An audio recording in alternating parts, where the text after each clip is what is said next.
Good morning, everyone. Strafegal. This is the last chapter for Symphony of War, the Nephilim Saga. Last video was a home base episode, so if you want to see how the army is set up, check that one out. We are going straight into Chapter 30, Armageddon. Fight against Xanatus. Mount Ptolemaea.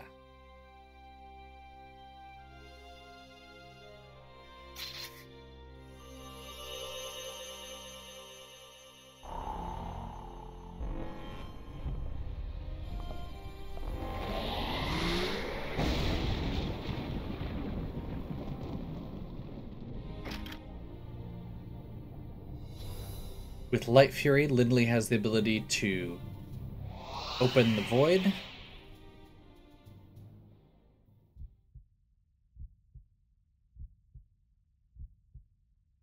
It's so awesome.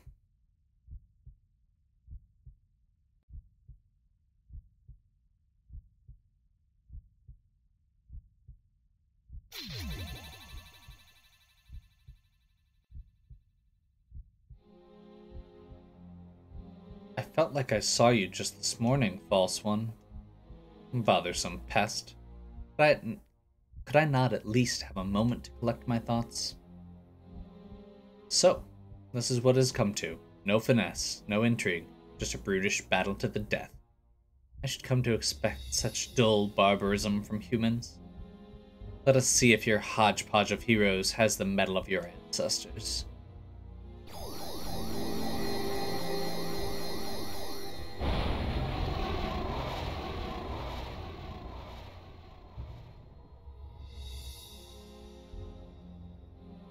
Chapter 30, Armageddon.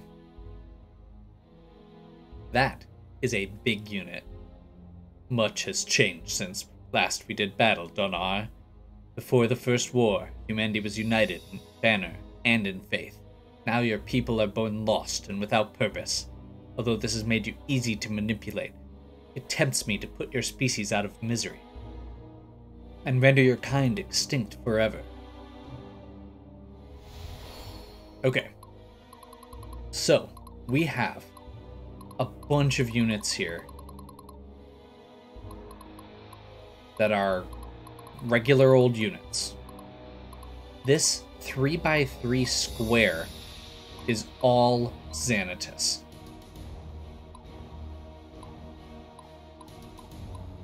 It has 4 arms that each have 5,000 hit points, as well as its main body, which doesn't even tell me how many hit points it has. I assume that's because there's a 4-digit count, and it has more than 10,000 hit points. All the rest of these are just straightforward units, and most of them aren't too bad. There's a few that I don't want to take serious hits from, but like I said, most of them aren't too bad. We get a temple and a home base, so we can resurrect units if we need to.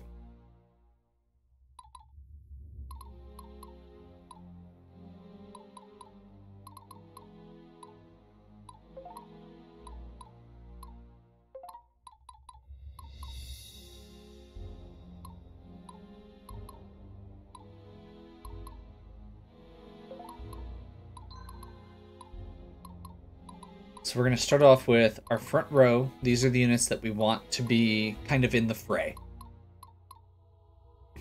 Sybil is our dodge unit. Or no, Sybil is our tank unit. Hit points and armor. Lindley's our dodge unit, skill and evasion. Senthos is our overwhelming power unit, magic counterattacking. Jeremir and Rosalie are our tank units. We want them in next to protect our ranged units, which are Lysander with cannons, and then Jules and Bizen with archery. The rest of these units are not ones that I'm set to, like,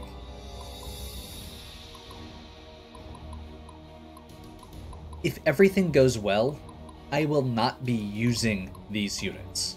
I'm going to pull them up behind to reinforce, to finish off enemies, and that sort of thing. And probably to sweep around and take out these archers, because that looks like it could be nasty. So that's how this is going to work. Mission info is just defeat Xanatus without letting Lindley get defeated. And the turn count is 31. So this is probably going to be a long one. I mean, most units have hundreds of hit points. The arms on this guy have 5,000. This is not something we're going to be able to take out in one shot. So, shall we begin?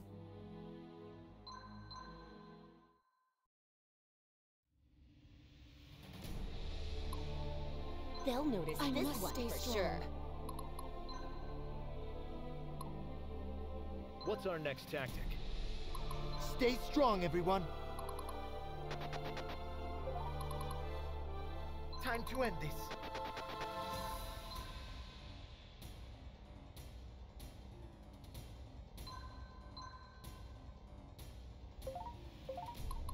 I'm just getting started. Here comes Sybil, ready or not. Okay, this is her movement. Up to here. They'll notice this one for So sure. we want to just move her in and take this guy out.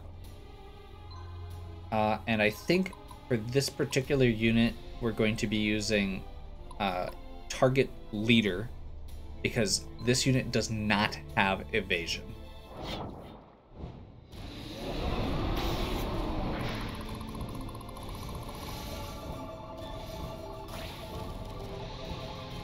That's how I'm expecting a lot of these to go, just to be clear.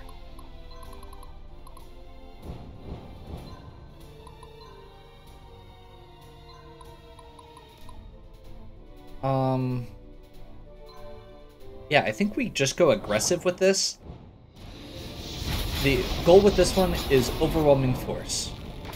We want to do as much as we can, and every time they kill a unit, they heal.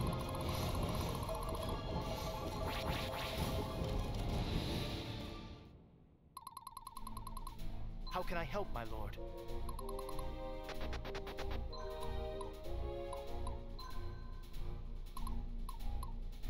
Cannons. Cannons can do a lot of damage. Our main goal here is to take out, as per usual, things like assassins and cannons and archers that can fire on me without me being able to counterattack and get my appropriate healing in. I guess we go ahead and just bring Rosalie right up here. Hopefully that means that this unit will attack down here. Battle lies before me. Draw away those archers. And I think I'm just gonna do a normal attack here with her. Just keep it simple.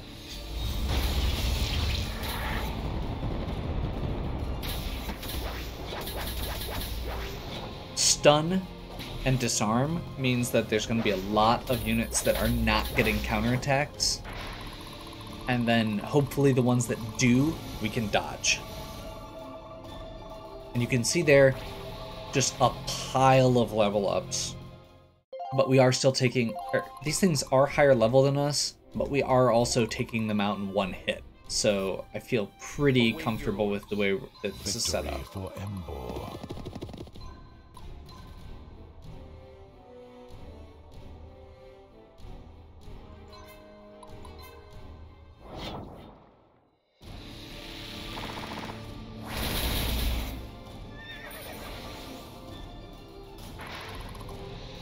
And we did some damage at least. Donar, give me strength. Break their resolve.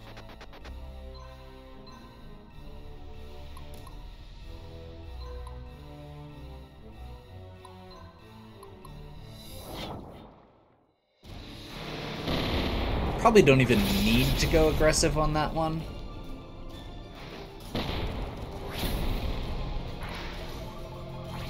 We didn't end up taking all of them out, but we took most of them out.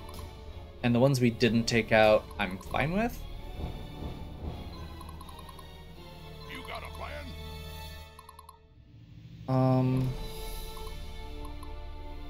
I don't want to have Barnabas get stuck out in front there. It must be done. Command me. I'm wondering if Jeremir can get up there and then not, and then get back. Victory for Embor.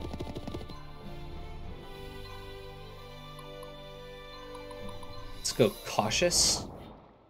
I just want to take out this cannon. I mean, this is a tank unit, so as long as he can move at all, I'm pretty happy. And then I guess we'll have Tobias take up this last spot on the front.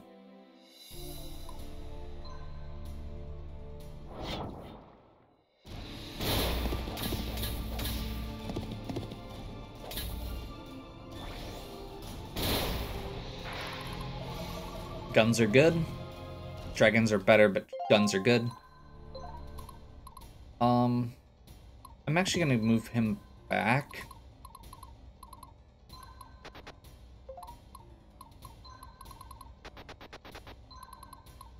Master Sergeant, awaiting orders. Just realized that I don't know. Yeah, this guy has a terrible threat. That was actually a mistake. But I'm not gonna. I don't care. It was a last-minute unit that I just put in, so if it ends up getting dropped, it gets dropped. It's not a big deal. I'm gonna see... Okay, yeah, it does not look like we can drop meteors on him. So with that in mind, I think we are ending our first turn. That honestly didn't feel bad. We got lots of one-shot... like, most of our units... And I guess I shouldn't say that before we actually get the counterattacks, but...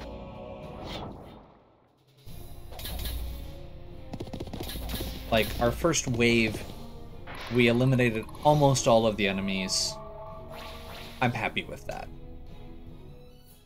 I wish I'd been paying attention to my powers so that I could have dropped a meteor to weaken a few of them, because that might have helped. Yeah, that's kind of what I was afraid of.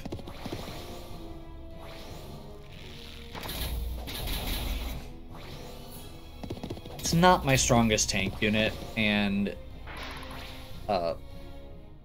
that's an anti-cavalry unit.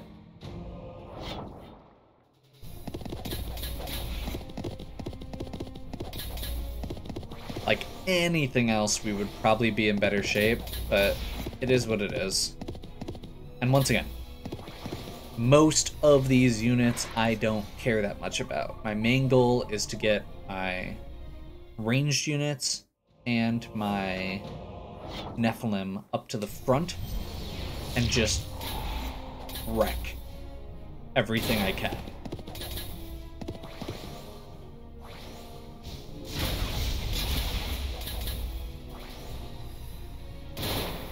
And basically what I'm picking out from this is I definitely put a lot more emphasis into those first Nephilim units than I did the other. That's more units. Oh. Okay. I see how it is now.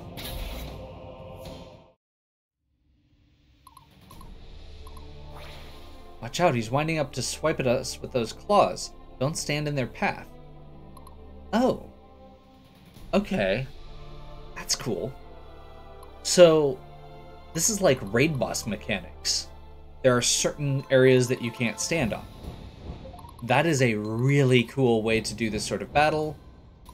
The threat system that they use in these games, or in the Dancing Dragon games, is definitely something that is inspired by the idea of, I mean, I guess the way that MMOs play with raid bosses. where the primary goal of the threat is...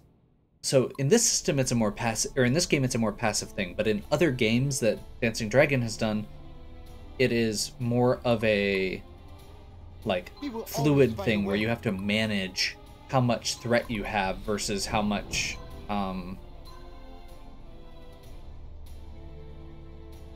versus your allies. So like you have to make sure that the healer doesn't draw too much aggro and stuff. So there's always been a bit of MMO DNA where they're adding some of those more complex mechanics that make, you know, raid bosses something that keep drawing people back into traditional JRPG styles. And I love that.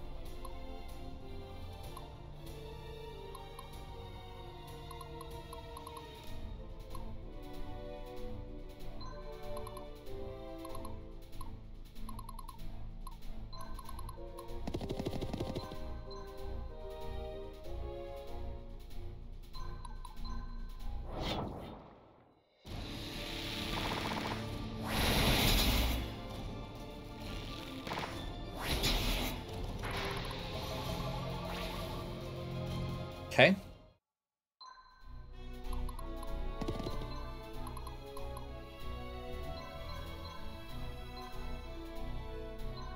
Important question. Okay. You cannot force surrenders here. I was wondering about that. I didn't think you would be able to, which is part of why I swapped Lindley's Silver Tongue out. The army is ready.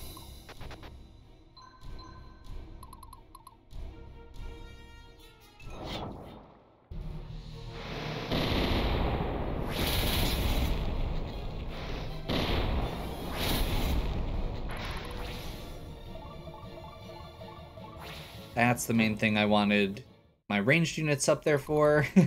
Stay strong, everyone.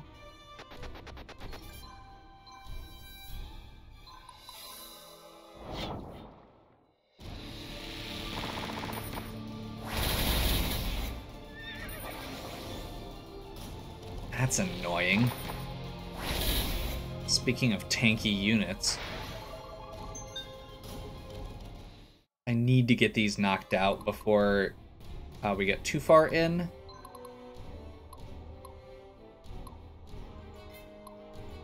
Do I have another flyer that I can maneuver? Nope.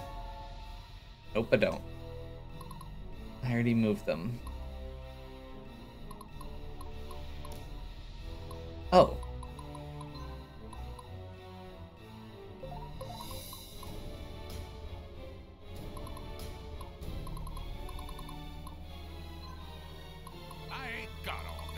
Actually, this should be fine.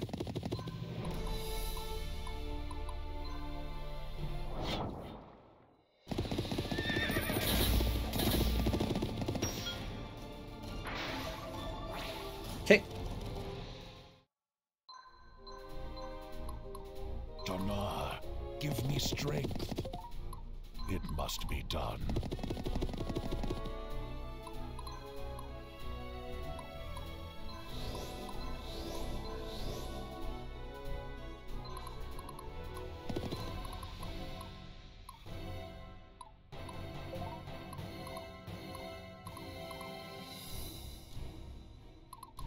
The time to act is now. I think for this one in particular, let's go with cautious. We want to... I'm okay with doing a little less damage if it means we're taking a little less damage. I don't know how much these guys do.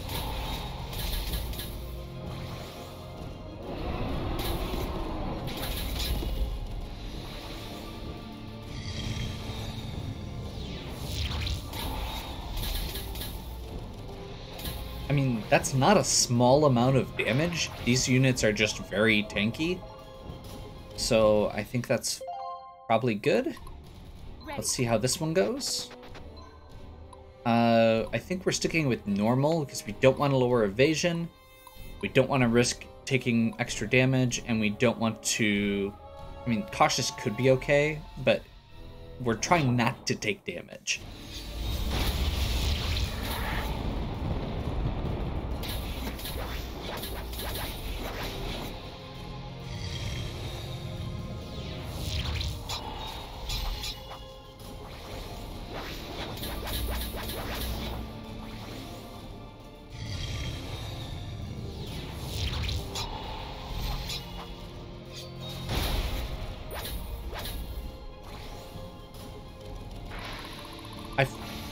Was feeling like, oh hey, first round and we're already got one arm down, and then I noticed how much how many hit points the primary boss still has, and I realized that that's probably like phase 1.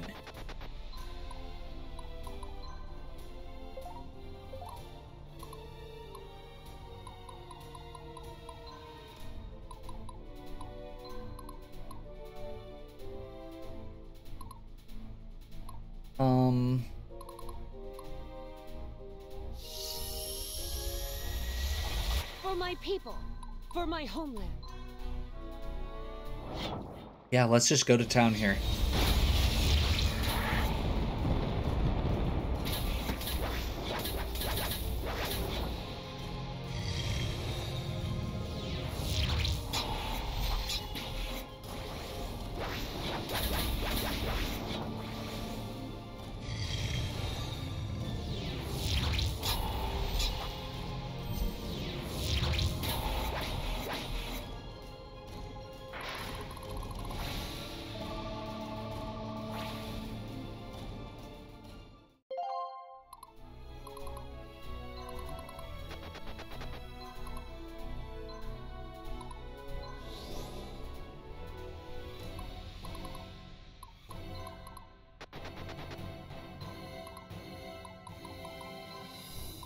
So I don't feel like terror actually does anything here. Let's go ahead and just toss a meteor at one of these units. That one offhand looks like a good set to hit.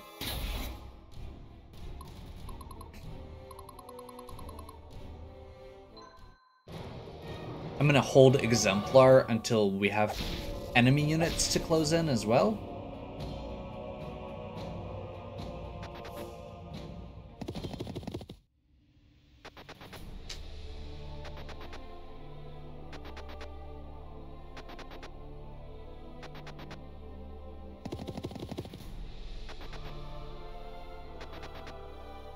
Okay, so my plan at this point is probably going to be...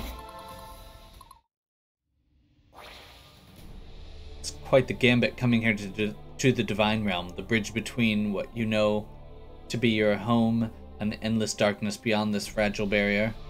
I would admire such boldness, if from anyone else. Damn, nothing can get through that shield. Stop those reinforcements from overwhelming us, and avoid those hotspots. He's targeting them with his magic. Okay. Once again, definitely got that raid boss feel. Battle formations.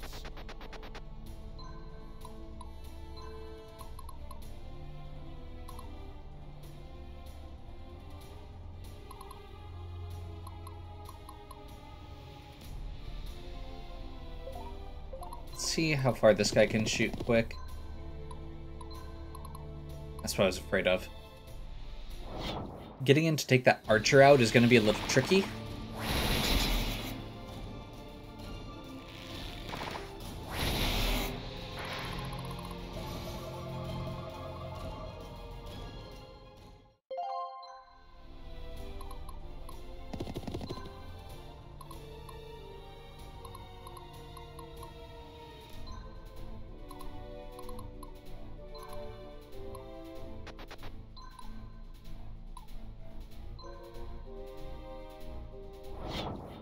Okay.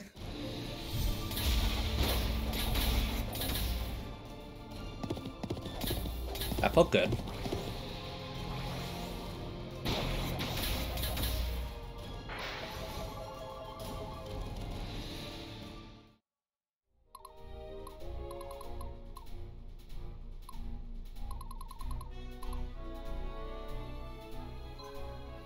Okay, so we can't go too deep on this, or we're going to... What's our next tactic? Yeah, okay, that's interesting. Time to end this. Definitely want to take that guy out. And ideally these two.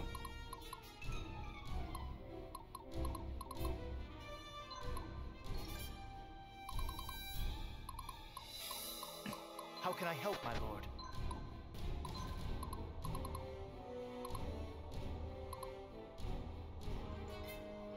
But I don't think the other two are going to be able to reach this turn, so let's go ahead and go like this.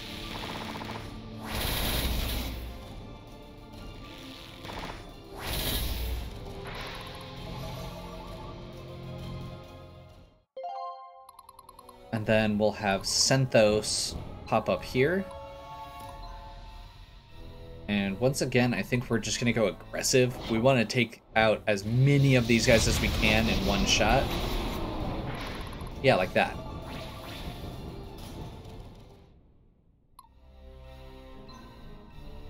I love the fact that I haven't even really been able to notice the blood shard doing its thing. I guess real quick here. Revive.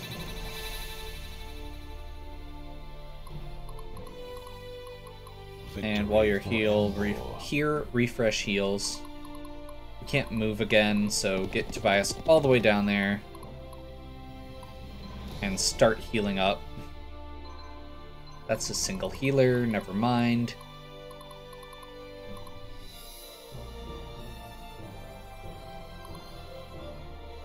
I must stay strong. The battle lies before me.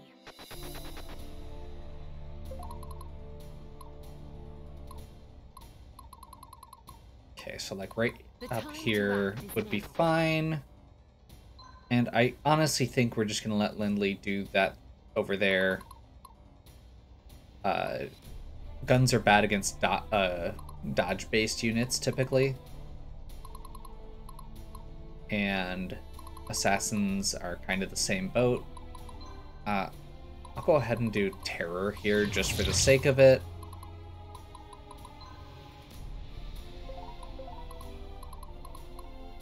And let's toss an Exemplar up so that they don't all go after somebody else. Awaiting your orders.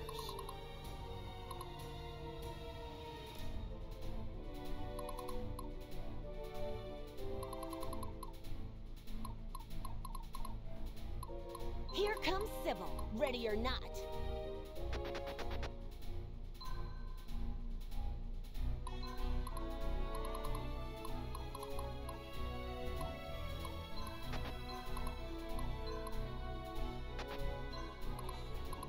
You got a plan? Break their resolve. School is in session.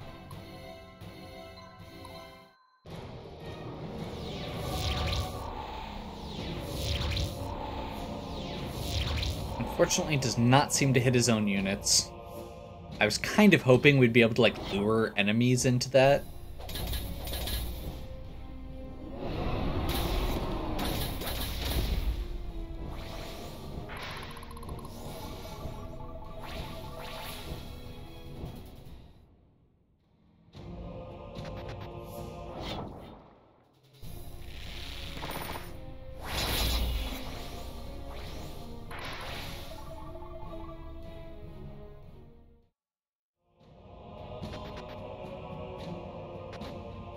Was not paying attention to how close those cannon were, and that makes me a little nervous, but I think we'll be okay here. These units are all pretty solid that they're going after so far.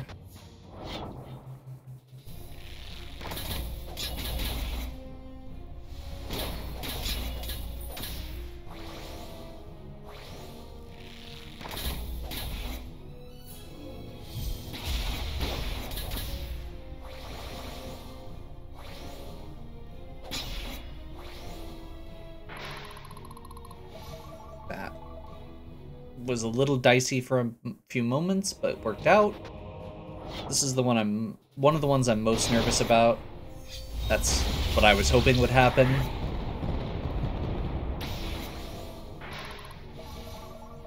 And that's also what I was hoping would happen.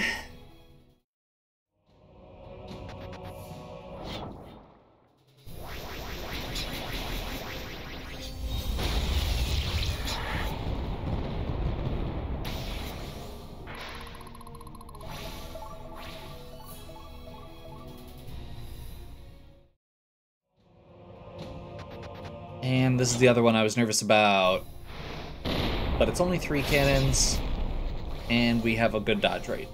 Perfect. That worked out better than I could have expected.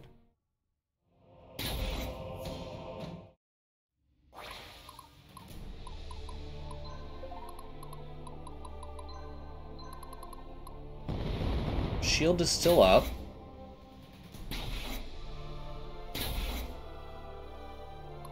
Do we have to take out all of the side units first, then? Is that how this works? Master Sergeant, awaiting orders.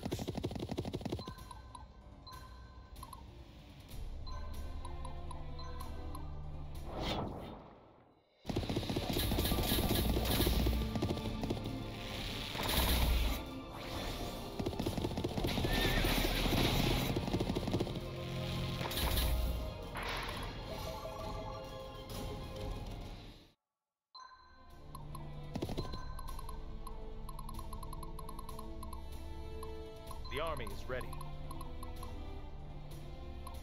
Oh, that is literally one guy.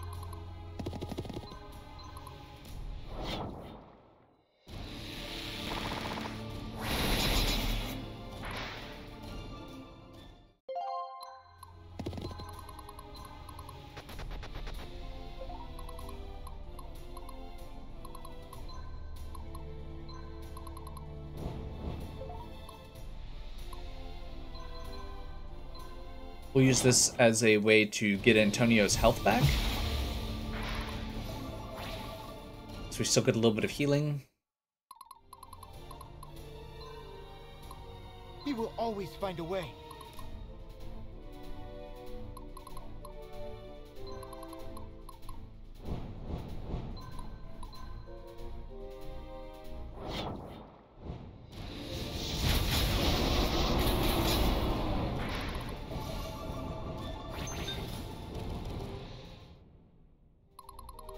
Stay strong, everyone.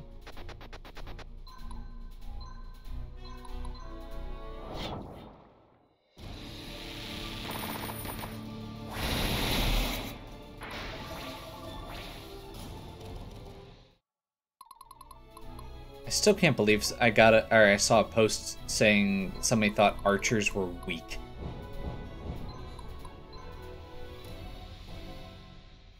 That has not been my experience. We'll just go with that.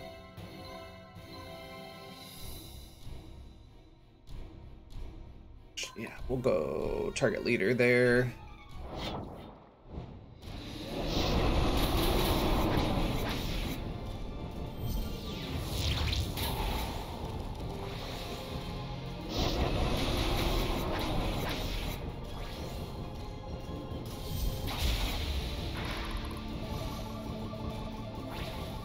Slightly annoying that we have one unit just hanging out up here still.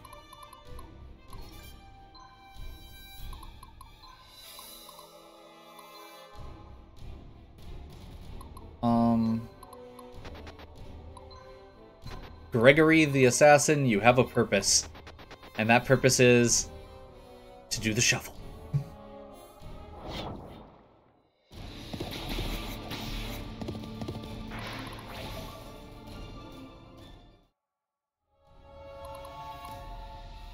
Ready.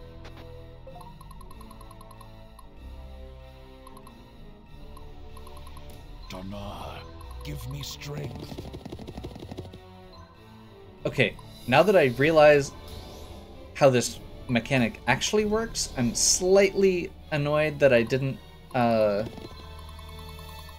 just use Lindley instead of doing all this complicated shuffle business. They'll notice this That's okay.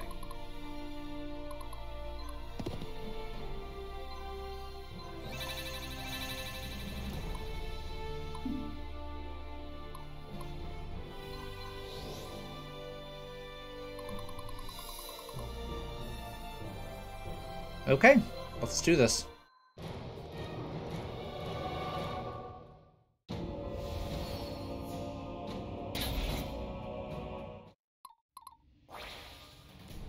We need to destroy those soldiers quickly. He's trying to absorb them to gain more power? We already took all of them out? Okay. Battle formations. Shoot him in the foot.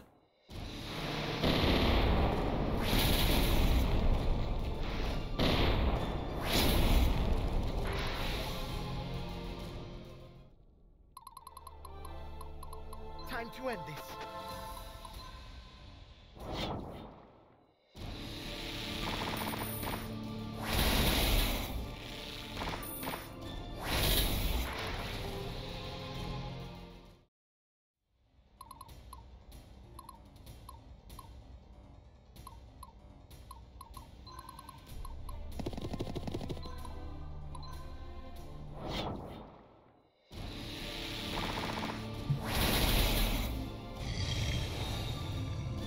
Oh. Good to know. He has a range of 2. Now I know.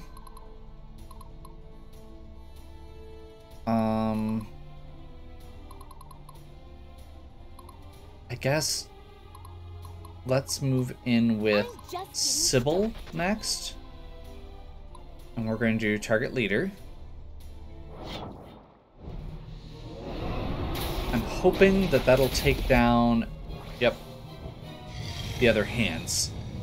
So that if I move in with other people, they're just dealing with that front, the actual body.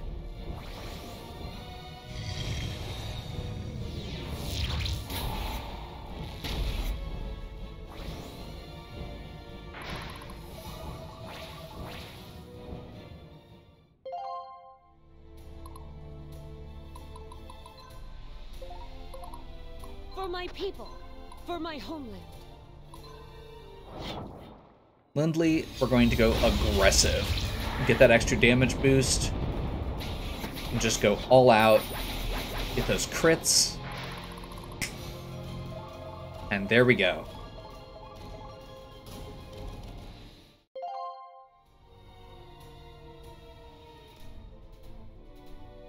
Lindley.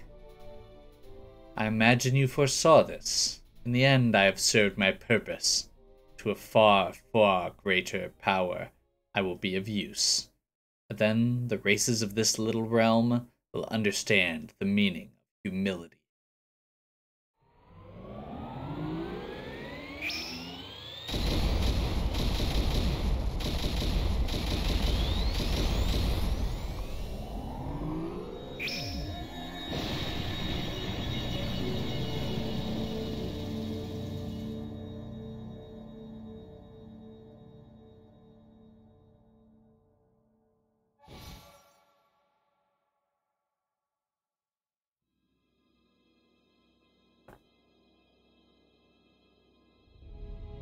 Is he dead?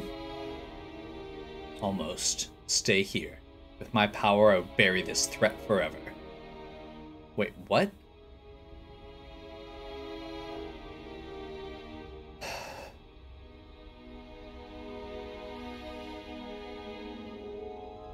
So, I had seen a note saying that there were 2 endings, and I genuinely don't know which of these is the better ending and what the different options are. I will, if it is easy to replay, I will probably go back and do the other one as well. I think we're gonna stop him. Lindley. I'm sorry, I can't let this happen. You think you can stop me? Yes. But not by crossing blades with you. I felt what's coming for a long time. This is the end of the story you've sought to make. If you want to take Xanthus' power, you'll have to kill me. Lindley, there is no other path for me. Not in this world, not in this life. The people of our country could not and should not tolerate my existence. Then we have something in common. For me, it's only a matter of time. Our whole lives, in these moments, you've always told me to wait and watch while you handle it. Now I'm asking you to return the favor. Let me handle this one, Zelos. It's time for us to disappear. You really have surpassed me, as I'd predicted. But you know, I'll never forget this. What you asked me to sacrifice. The way I see it, we'll have plenty of time to get over it, here or in hell. Right then, do what you came here to do, Lindley.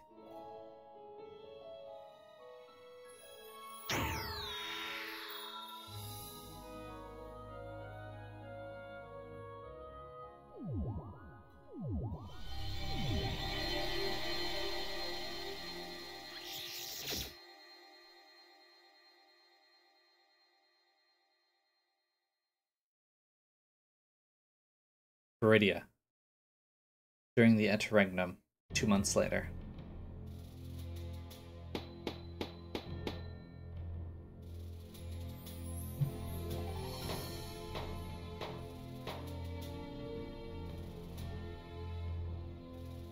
Hey Sybil, whoa there, King Jules. Didn't know we had royalty on the way. Welcome to the new and improved monastery. That's King Dargon II to you. It's alright, Stefan. Just call me Jules, please. Stefan, do you think she'll even speak to me? Can't make any promises. See, I'm pretty forgiving. I get it. That Lysander's got a silver tongue if... that Lysander's got a silver tongue if there ever was one. Ain't your fault. All your fault in my view. Alright. Thank you, Stefan. You bet. Well, best not keep her waiting.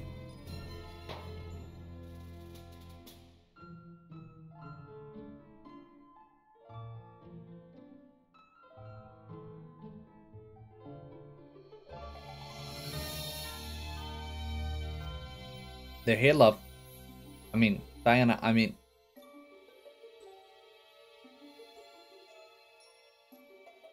no one to carry the temple's scriptures legacy.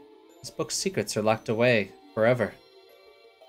But the corrupt hearts of men will someday exploit our newfound ignorance. Certitude is troubling, and one wonders what I must now do to protect the future. My apologies. It's good to see you again. They say you've decided not to take the title of Grand Mistress of the Temple, but why? Who better to serve in the role? It is not my title to bear. A mind and soul, great caliber and purity, will come to fulfill the role. I can only do my best until then. Did you need something of the temple? I just wanted to see if now would be a good time to make my induction into the Sisterhood of Justice official. You mentioned back at Embor that we should do this when we get the chance, in front of all the temple. I know I have much to answer for, so perhaps now I've lost the privilege. Ah, you'd just like to make it formal. Be honest, I'd forgotten about all that. To me, your induction into the Sacred Order was official then and there. But after your decision to follow Lysander, I still want to see you mature a bit, not to fall so easily to suggestion. You must be your own person. 1 year of satisfactory service to the temple, and then you will reach the first rank. That's the best I can do, and I believe you have what it takes. Hey, not bad all things considered. What do you say? Thank you so much. You won't regret this, I swear. Lindley. We go into the unknown. With the Dark God slain, the people of Tanra again have the power to bring about great change, for both good and evil. I do not know what lies ahead for you, but if you need me, I'll be here. Definitely some custom ending stuff based on the choices we made. 100 years of undue burden upon our people ends today. May the House of Dogon never be broken again. I'm so happy for you, Jules.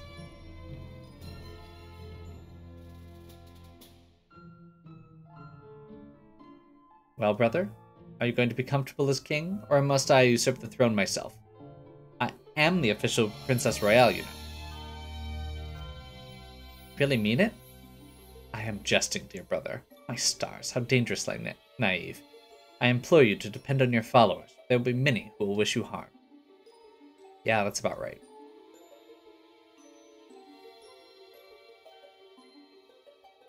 Lindley, we had such a journey together, but our struggle has only just begun. Don't forget about me.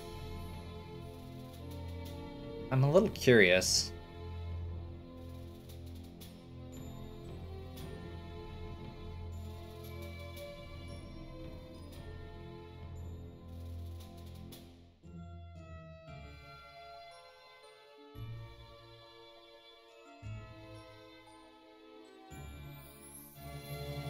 Guess they're keeping this place as a memorial.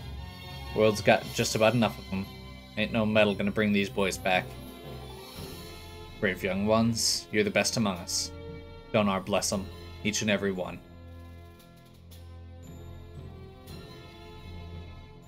Lindley, I ain't got much left in me, but I reckon you do. Don't waste this. You know how it goes with war. You can fix it.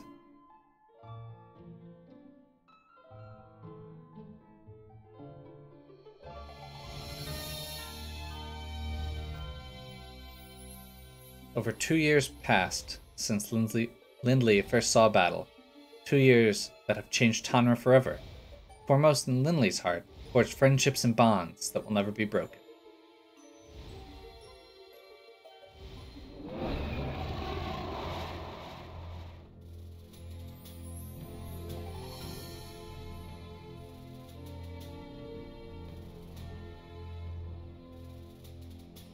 The families of Viridia, once torn apart, deprived of what matters most, are finally reunited.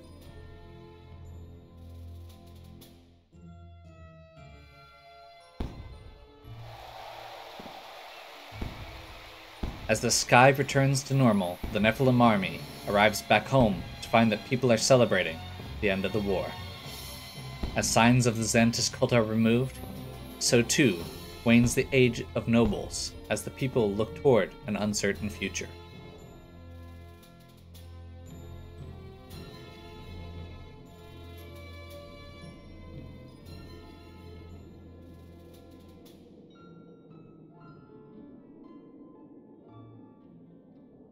Over here, prisoner. Letter for you. From a friend of yours. I've been told to bring you whatever you need to finish the task in the letter. You are one lucky bastard.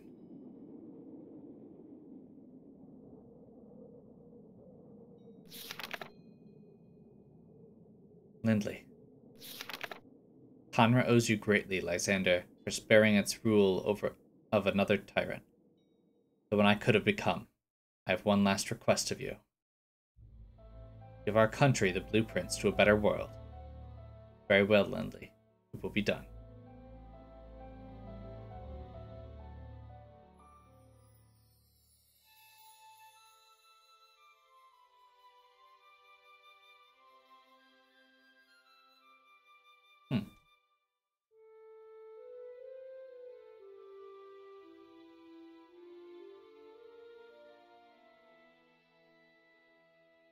Barnabas Fitch, the former Master Sergeant in the Imperial Army. After decades of being a soldier, he finally retires to his ranch in Melmond County. Approached many times with offers to join the New Republic, Barnabas rejects, preferring the simple life. Sybil Byrne, the restless heart. She and Jules, after a long friendship, finally found something more between them. Jules' ascension to King of Sayuna added a twist to their relationship. They are in love and plan to marry. Jules' urge to bear a full-blooded Sayunari heir, but to Sybil this was an unexpected relief, as she never saw herself bearing children anyway. Okay. Rashkaja, the Baraktor mercenary. After the death of Xantis, he quickly returned to his homeland with the king's ransom in reward for his service to the Nephilim army. Because of the great boon he provided to his people, Rashkaja became a venerated alpha male to bear a small offering army of offspring. Rashkuza lived to a ripe old age, passed away, surrounded by an expansive and adoring family. Adelia Haugen of the Sisterhood of Mercy and Diana is bonded. With Alex back in her custody, Adelia returns to her normal duties as Diana's support. Her example and conduct have been held up as exemplary, or as the exemplary priestess of the Sisterhood of Mercy, which defined the ancient order for many years to come. King Jeremy, or Karl Jaromir, the 13th Duke of the Duchy of Embor, committed his duchy and his life to the Nephilim army from its inception all the way to the end. As the last major nobleman of bygone era, he found himself alone in a new world, one that looked past the time of lords. Founders of the Republic proposed that Jaromir become a proconsul, the highest rank of government under the consul, and to function as a representative for the Embor region. Jaromir, putting his people first, accepted the role and abandoned his noble lineage. The astounding act of humility served the new Republic well, setting the stage for new traditions and institutions that will create a lasting peace. Awesome. Antares Bergen, war hero of the Succession War, having taken his own life, ending the rebellion, Antares gave way for Lindley to become the new face of those opposed to tyranny. The proconsulate ordered a monument to General Antares, not only for his service in the Succession War, but also for being the spark that lit in the people's hearts. Beatrix Pendergast, adopted daughter of Edmund Pendergast. With the death of Edmund, Grand Master of the followers of Xantus, Beatrix had a brief moment in her life aligned with the common goal of others. In the aftermath, Pendergast's financial empire was left in shambles, but she managed to sell the scraps for a respectable sum. She founded a magic university in the city of Sandraka, which would become the main hub for magical hopefuls around the world. Due to the effects of her divine bloodline, she lived for another 120 years, completely defining the world of academic magics for a generation. Lysander Bradford, former general of the Imperial Army and former chief advisor to the Nephilim army. After the Nephilim War, Lysander served time in prison for his mutiny. Despite this, the proconsulate approached Lysander with a special invitation to become the primary author of the new Articles of the Republic. Using his rich education in philosophy and history, he put his entire soul into its creation, making sure to help set up a government that would be just, compassionate, and sustainable. Lysander would be known as one of the founders of the Republic, perhaps its most influential. After earning his freedom, Lysander would eventually rise through the proconsulate itself and become Viridia's head of state. He never spoke with Lindley again. I'm not sure how I feel about that. Like, it kind of makes me feel like my choice didn't matter, but I'm wondering if he would have gotten killed if we hadn't had him and Lindley together or something. I don't know.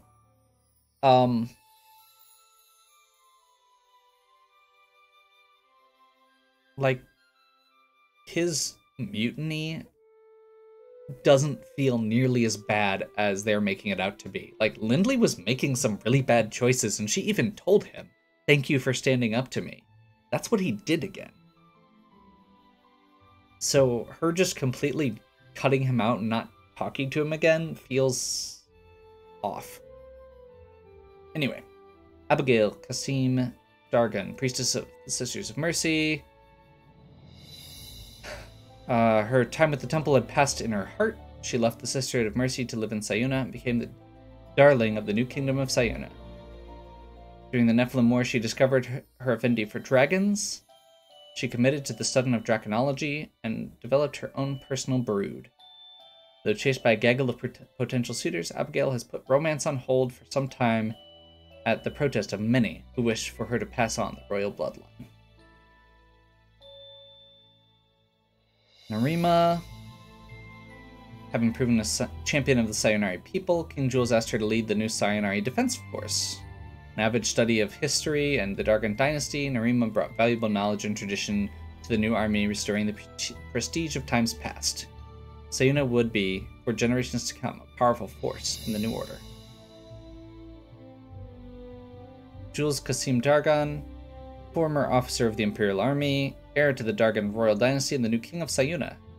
King Dargan's dynasty had vanished after Queen Soha's demise at the end of the Ethereum crisis. Dargon also bore a son, Kasim. Because of the exhaustive work of Narima's scions of Dargon, they eventually traced the royal lineage. Jules did not expect this role, and in his attempts to embrace, did not enjoy. Stopping short of exhausting himself, he saw fit to abdicate. However, for the rest of his days, Sayuna would come to love his compassion, patience, and charisma. I find it interesting that one of the major tenets here was the idea of abandoning monarchy, the time of lords being past, but the whole thing with Sayuna was restoring the nobility, specifically to somebody who didn't even want it, which feels a little bit contrarian. Casimir, former prime minister of the Emperor and then Emperor of Viridia, made many enemies. By the time of his death, his empire was in a state of collapse, as the Nephilim army reigned supreme, and even the Xantus cultists had turned their backs on him. Yeah. Diana, the goddess of war. Though the war and the burden Diana carried throughout took its toll on her psyche, the world has changed for the better. That she may come to see the world she worked tirelessly to defend. She rejected calls for her to take the title of Grand Mistress, knowing hers is the path of a warrior. In time, she will again hear the call for a champion to rise and defend the innocent of Tanra. Stefan Dunny, former spy for the Donari Temple, enjoys his life with Diana, choosing to serve as a facilitator for the temple's new challenges. It almost seemed inevitable that these two would fall in love despite their profound personal differences. Stefan leaves behind his former life of whimsy to walk steadfast with Diana for the rest of their days. Very much a Han and Leia vibe there. I really like it. Zelos, former Imperial officer and the man behind the hand of Xanatus. Having lost his path during the Nephilim Wars, Zelos committed incredible war crimes. Yeah. Slaughtering dissidents, assisting in the kidnapping of children, but one thing remained. His loyalty to Lindley. Unable to watch his best friend of decades fall into a deadly trap, Zelos nearly gave his life to pave the way for the ultimate downfall of Xantus and the end of the Nephilim War.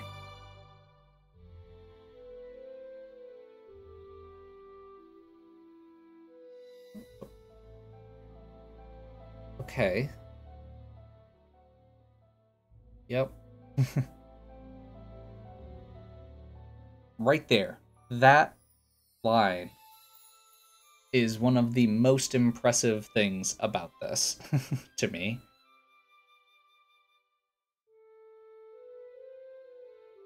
This game was made by... I mean, there's a few more. But ultimately, it was primarily made by two people with a few others that they hired in to do art and voice acting. But all of the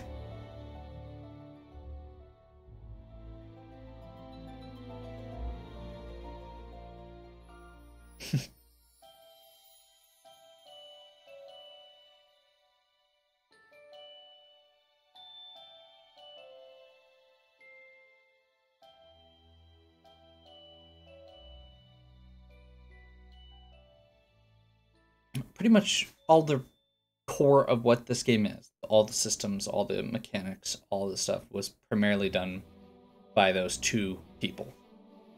And to me, that's one of the biggest things about these indie games that is always staggering to me.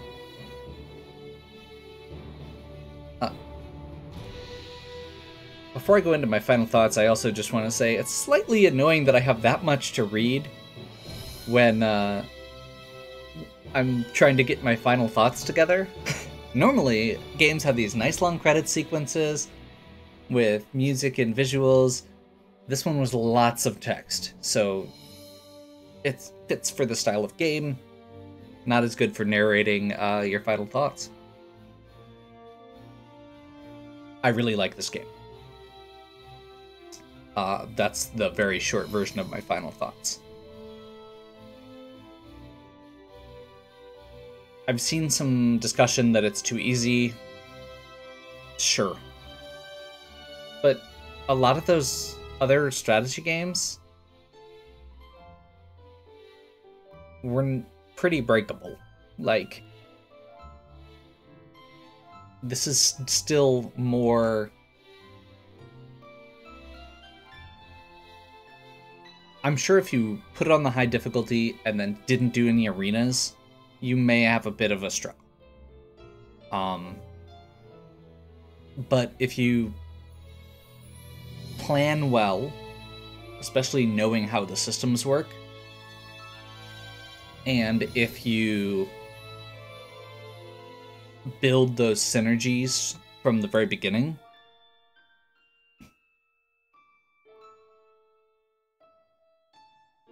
I feel like you should be rewarded. The fact that I was able to reconfigure so many times and rebuild and ultimately just kind of trash the last boss in a couple rounds was... Yeah, it was a little easy. But there were some challenging parts, and I was not playing with permadeath, and I was playing on normal difficulty. And quite frankly, to me, the fun of these games is not just the fact that they're super hard. There is still a lot of fun to creating the strategies, to building up your army, to rebuilding your army over and over and over again more times than you probably should.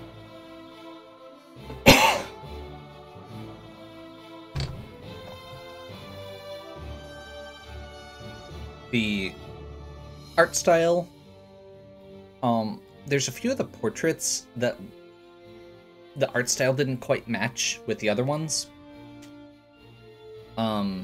Or where the portraits didn't match with the sprites.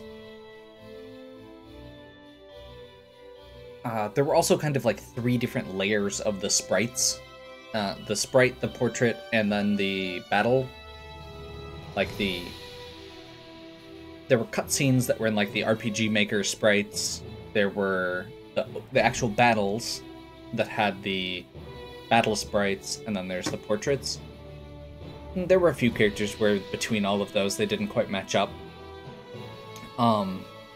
Barnabas stands out there, but it's like those are minor gripes, and again, knowing the focus of this game and the people behind it,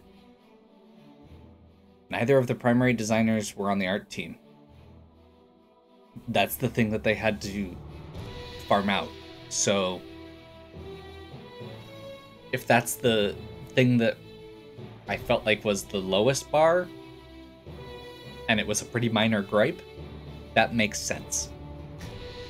Gameplay-wise, there's some minor balance things with the classes, but overall I did, and by the end of it, I did feel like I was able to use lots of different types of units. I had a pretty diverse squad for the end game. I was able to kind of mix and match a bit, rebuild with different artifacts. The randomness of what artifacts you get seems like it actually plays a huge role in your strategy, and could potentially be another thing that kind of messes with the balance of the game. Since the marketplace is random. Or semi-random at the very least. And now knowing that you can re-roll it as many times as you want, like that feels very abusable.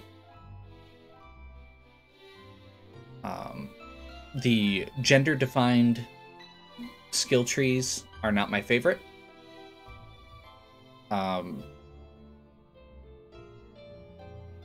That particular piece felt a bit archaic.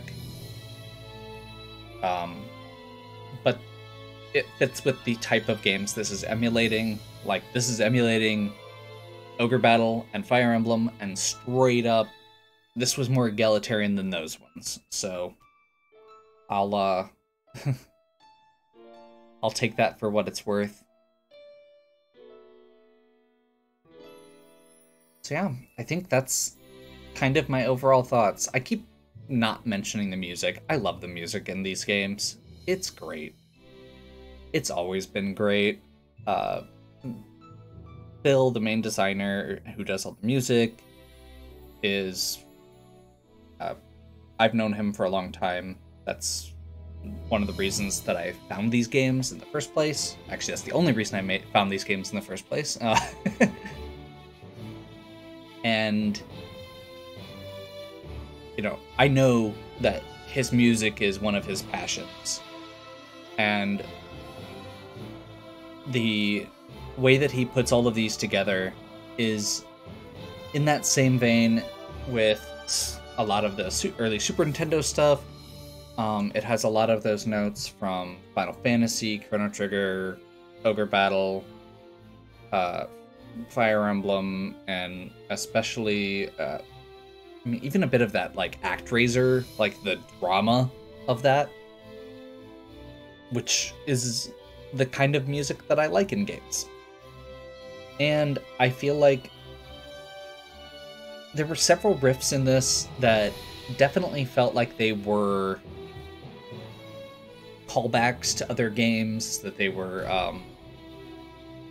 something that sounded familiar. Someone mentioned Marl's theme.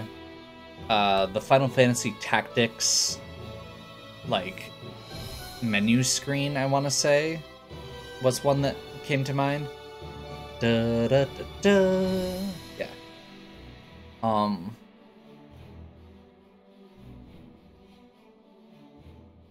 But it was always just pieces of them. It was like, it never felt like it was copying them. It felt like it was putting those little riffs in as an homage to what came before. Because they were used in different ways and layered in different ways. And they know what they're doing. It makes sense. I may play this game again sometime. Probably not on stream. But I do feel like it's worth playing again at some point. It's like I've played most of these games at least twice. I am, however, planning on at some point going through the other games from Dancing Dragon's catalog. I was originally planning to do Echoes of Etheria before this, because they are set in the same world. There were lots of references to the Ethereum Crisis, which is, I believe, what the Echoes of Etheria is. And based on how well this game does, they did imply that now that they've got this engine built, they want to use this to tell more stories as well. So there will most likely be a Symphony of War 2 coming down the road at some point. And I have no idea how long that will be. This game took 6 years to make, which makes sense for two people putting their hearts and souls into it. And definitely well worth it. This was a lot of fun. This was the like a nostalgia trip. It was playing at the different types of brain muscles that I like, with the puzzle solving and the building units, occasionally grinding more than I need to, and then just plowing over things. But that's all in good fun. If you are watching this as it's coming out, you are approaching the end of 2 games on my series, and the start of 2 more coming up in early July. Should be Trials of Mana, the remake of Seiken Densetsu 3, which also has a very interesting class system, as well as the original NES Dragon Warrior. So make sure you check those out if you are interested. Stay tuned, as well as the finale of Monster Sanctuary, which will be coming out later this week. If you enjoyed this, please give me a like and subscribe. Check out the other content on my channel. If you have any questions or suggestions, if there's other games that you think I'd like if I like this one, let me know. And as always, have a good one. We'll catch you next time.